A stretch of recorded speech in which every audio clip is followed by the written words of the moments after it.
I'm Bill Johnson. Je suis Bill Johnson. Je suis le pasteur principal de l'église Bethel à Redding, en Californie, à 3 heures au nord de San Francisco. Dans ce que je crois qui était à l'été 1994, j'avais un ami pasteur qui était venu ici et il avait amené un rapport de ce... Donc j'ai décidé dans mon cœur à ce moment-là que dès que possible, je devais venir. Et c'est ce qui s'est passé en février. J'ai pris l'avion avec quelques amis pour revenir ici et pour assister. J'ai été profondément touché par le Seigneur. Ce qui s'est passé pour moi, c'est que nous avons commencé à avoir une effusion similaire de l'Esprit dans une église appelée Weaverville. C'est une communauté de montagne. En 1987, nous avons eu cette visite après les 2 conférences de John Wimber auxquelles j'avais assisté. Et quand je suis rentré chez moi, les choses, c'était sporadique au cours des dernières années suivantes.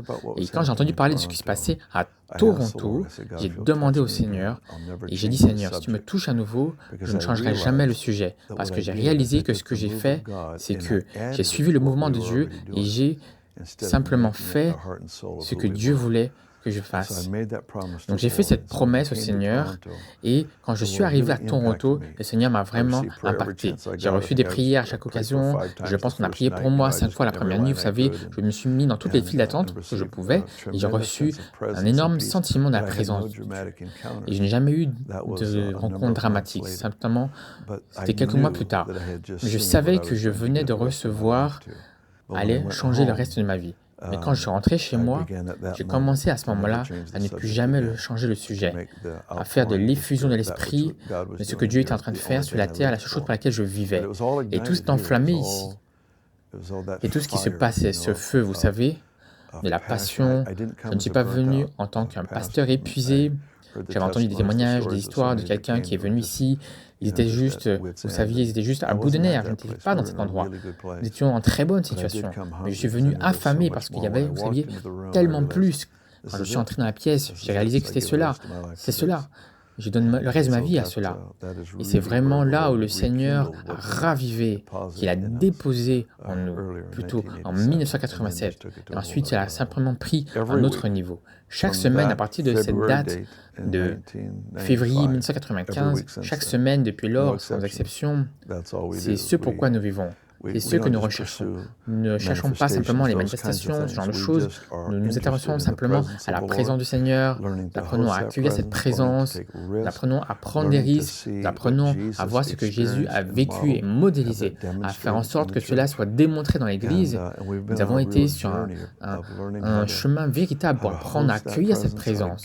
Comment nous donner à lui plus complètement, à lui donner la place de faire tout ce qu'il veut faire.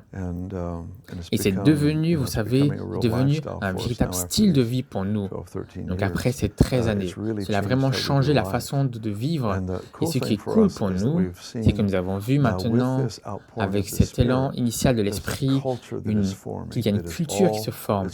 C'est ce que nous référons. Et dans ce réveil, il y a eu cette diffusion de l'esprit, parce qu'il faut une culture pour... Si vous regardez à différentes sectes à travers le monde existent parce qu'elles ont réussi à développer une culture autour de leurs croyances. Et la culture est là où l'Église a parfois échoué, parce que ce que nous vivons dans l'Église, si elle ne change pas radicalement la façon dont nous vivons dans la vie en dehors des 4 murs de l'Église, nous vivons une transformation où il y a une infiltration dans notre ville, ce qui apporte une transformation, un changement à toute une ville. Mais de cela vient de l'expérience avec le Seigneur, des rencontres avec le Seigneur et des manifestations de tout ce qui précède, des miracles. Tout cela ne fait que changer la façon dont nous abordons la vie. Et tout cela est venu et a vraiment commencé à se produire à notre époque ici. J'étais pasteur à Weaverville, qui est à 1 heure à l'ouest de Redding. Et nous avons été envoyés là-bas, ma femme et moi, nos enfants, nous avons été envoyés là-bas 10 ans plus tôt.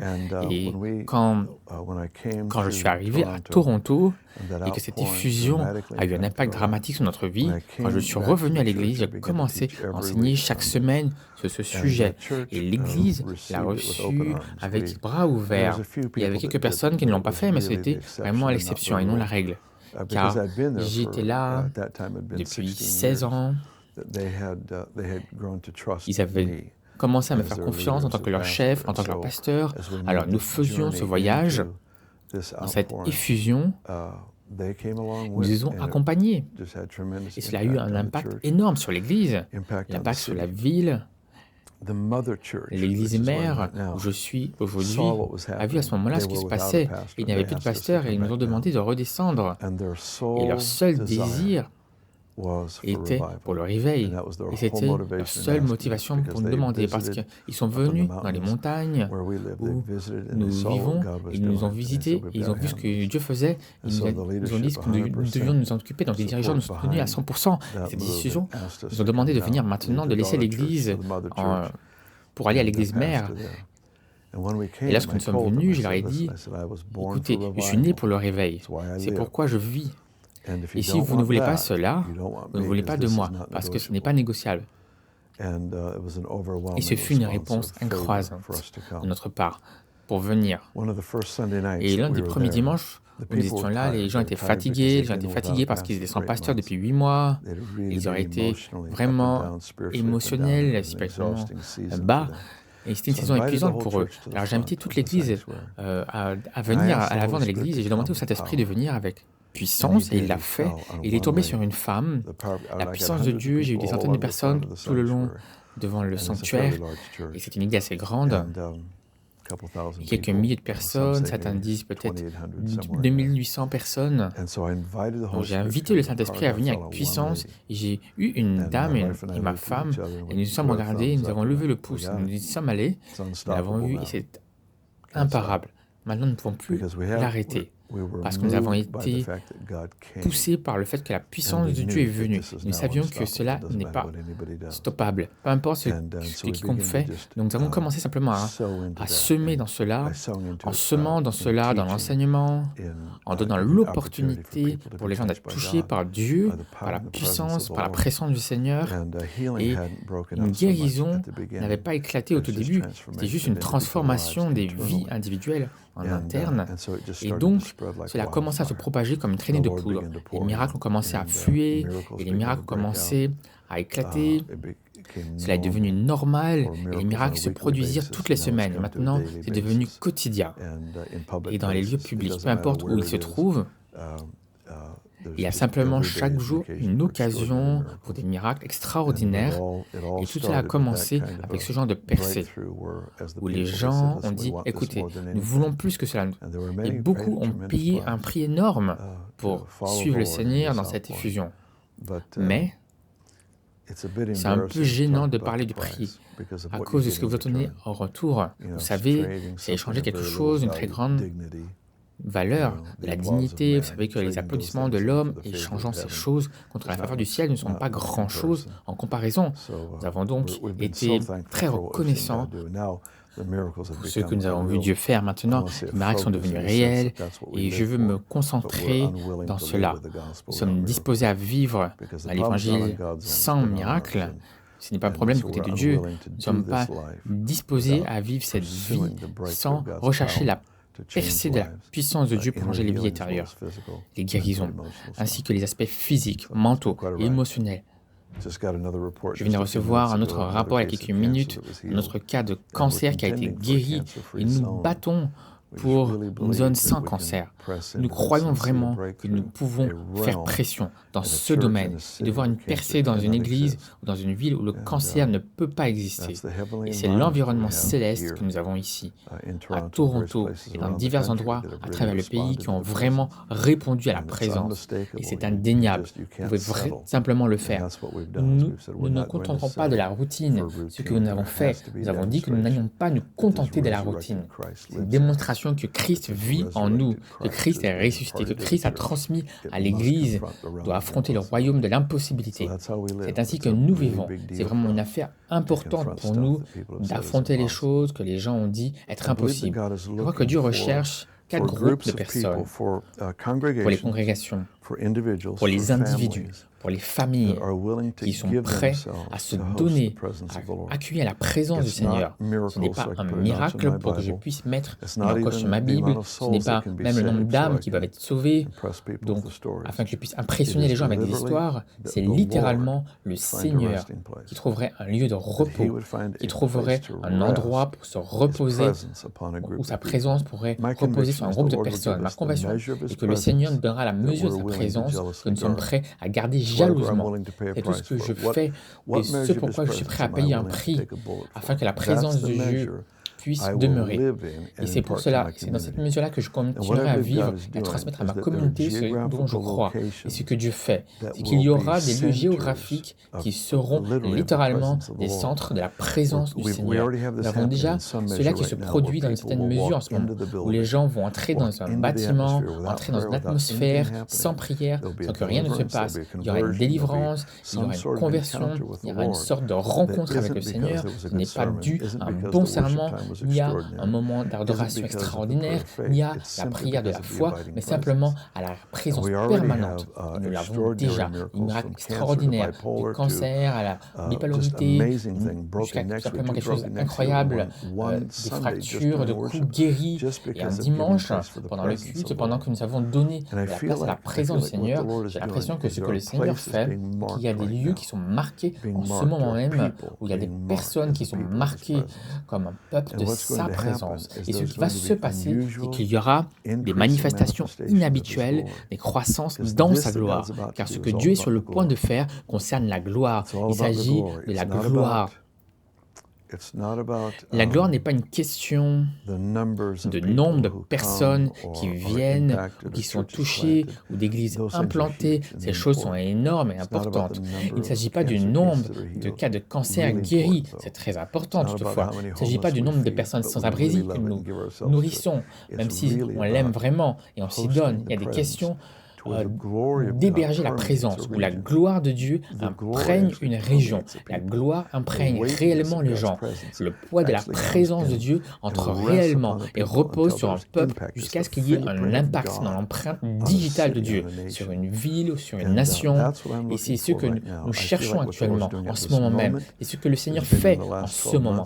Au cours des 12 derniers mois, une libération spectaculaire d'augmentation de la gloire de Dieu. Vous savez, la promesse que nous regardons la gloire du Seigneur qui remplit la terre, que les yeux couvrent la mer, que la connaissance et la gloire de Dieu remplissent la terre. Ces paroles sont déclarées dans les Écritures et j'ai le sentiment que de nombreux chrétiens pensent que cela va se produire à travers peut-être un événement unique. Vous savez, une invasion de Dieu sur la terre, ou une crise, ou une calamité, vous savez, quelque chose qui se produirait où la gloire de Dieu prendrait le dessus et couvrirait la terre. Personnellement, je ne suis pas convaincu. C'est vrai, l'apôtre Paul a enseigné que Christ en vous est l'espérance de la gloire. C'est notre espérance, la gloire de le Seigneur est notre espérance, que la gloire de Dieu remplisse la terre.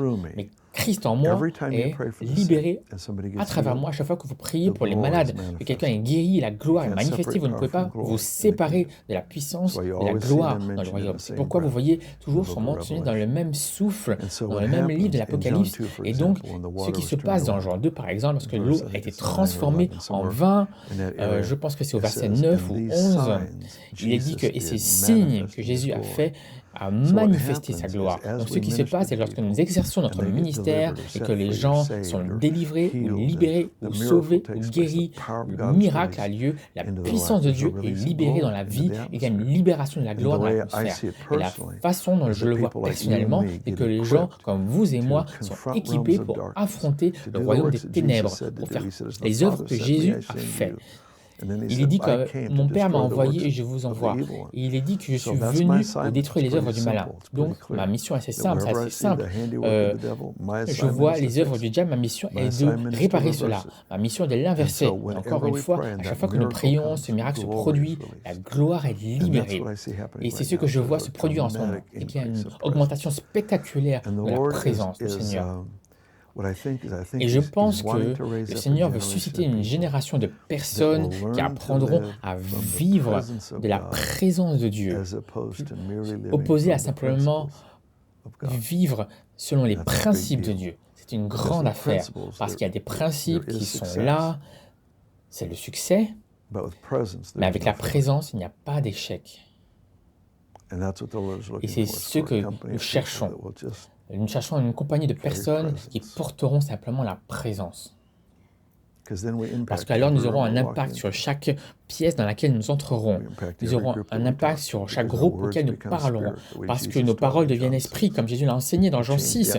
Nous avons changé l'atmosphère.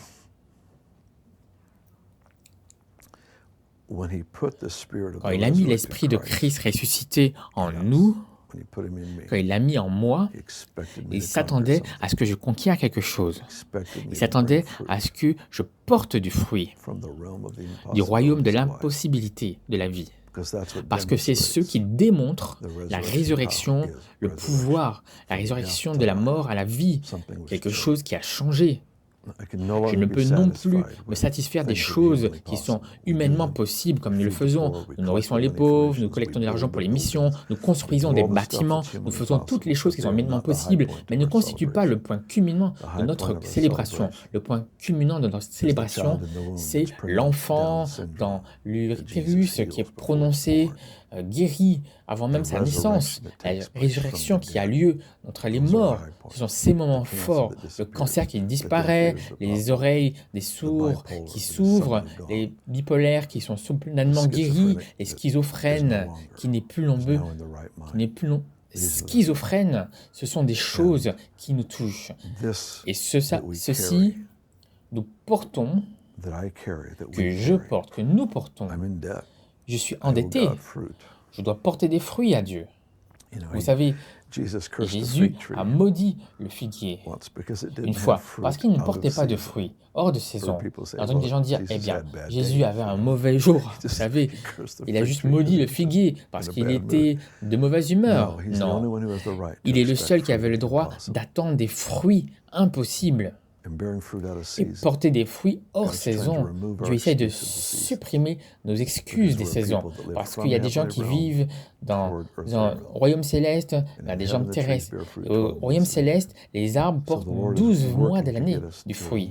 Donc le Seigneur nous attend à travailler et à porter du fruit dans un sentiment d'endettement dans lequel nous portons du fruit. Mais aussi, je vis avec un sentiment d'endettement envers le monde, parce que je crois que je leur dois une rencontre avec Dieu et l'Église. Et je vis avec une dette envers les gens.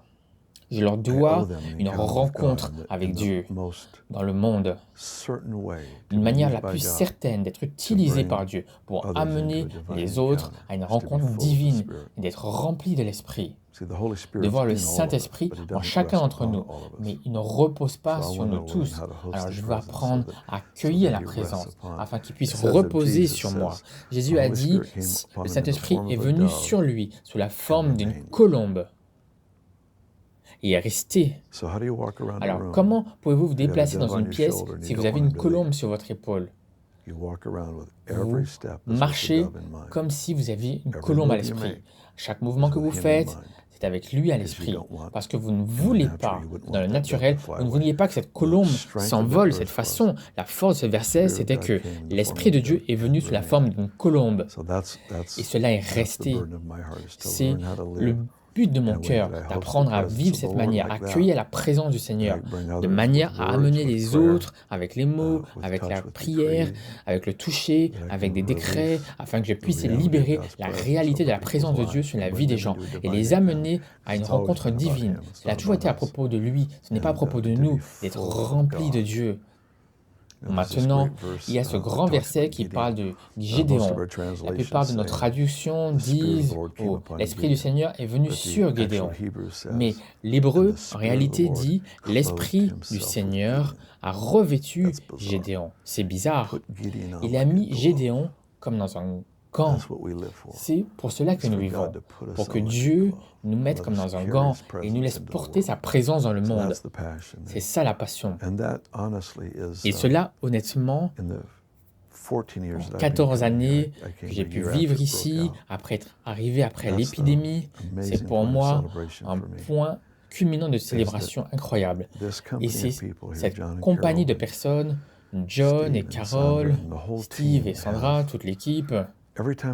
Chaque fois que je viens, je suis submergé par leur sens de l'intendance, de la présence, absolument inspiré pour faire mieux, parce qu'ils ont créé un endroit tellement sûr pour vous et moi, pour venir et pour recevoir. Il y a quelque chose à propos de cet endroit que Dieu aime. Il aime tout simplement se reposer. J'entre simplement dans la pièce, je passe simplement en regardant la gloire qui augmente année après année. C'est tout simplement incroyable pour moi. Vous pouvez simplement entrer dans la pièce et sentir le Dieu Tout-Puissant qui est présent. Et cela veut dire que rien n'est impossible. Et tout cela a commencé il y a longtemps, vous savez. Cela a commencé dans de nombreux endroits, il y a longtemps, mais cela n'a pas continué. Et je crois réellement que cela continue ici, parce qu'il a trouvé des gens qui étaient prêts à faire tout ce qu'ils voulaient.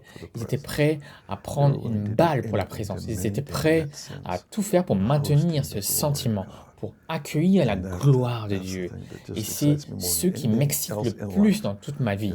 C'est à propos d'apprendre à porter, à accueillir la présence, la glorieuse présence du roi Jésus. Ce qui s'est passé ici à Toronto, c'est que il y a eu du succès dans la création de créer une culture. Et ce que nous constatons, c'est que nous constatons que nous sommes si semblables de ce qui se passe ici. C'est si semblable de ce que je vois se passer chez nous.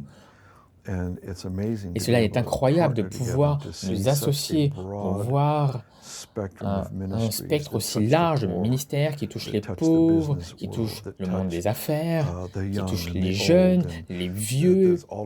Il y a tout ce qui concerne l'équipement et la formation. Et ce que nous avons fait, c'est une bonne quantité de pollinisation croisée qui se produit. Pas simplement pour John et Carol et ma femme et moi-même, mais d'autres ministères au sein de nos églises. Nous avons passé du temps ensemble dans des maisons les uns des autres. Il s'agit de la transmission ou de l'importation de plusieurs ministères. Vous savez, tout ce que vous avez à faire, c'est de mentionner Toronto. Il y a cette image incroyable qui vient à notre esprit. C'est ce que Dieu a libéré sur la terre. Et il a choisi cette crèche, cette Bethléem, si vous voulez, pour donner naissance à quelque chose qui serait libéré sur la terre. Et nous ressentons, en tant que famille d'Église tout entière, une forte connexion, une forte affection envers ce que Dieu fait ici à Toronto, envers cette communauté de l'aéroport. Nous sommes vraiment heureux d'être partenaires, pas simplement envers les Johnsons, mais de toute l'Église. Et nos gens s'identifient simplement à Toronto. Et ceux qui n'ont jamais été ici, vous savez, c'est comme s'ils savent juste que c'est notre famille, puisque l'un des privilèges que j'ai, c'est d'aller dans certains des événements de Catch the Fire, d'attraper la vague, et ce qui est un événement incroyable, vous savez, nous pouvons attraper quelque chose partout où nous allons. Cela a vraiment été un plaisir pour moi de m'associer à ce que Dieu fait ici et de l'exporter partout dans le monde et de m'aligner cette onction que vous portez pour l'exportation et d'entrer dans cette onction que vous avez et de venir pour, ainsi dire, pour servir les les différentes nations ou groupes de personnes. Ça a été incroyable pour moi.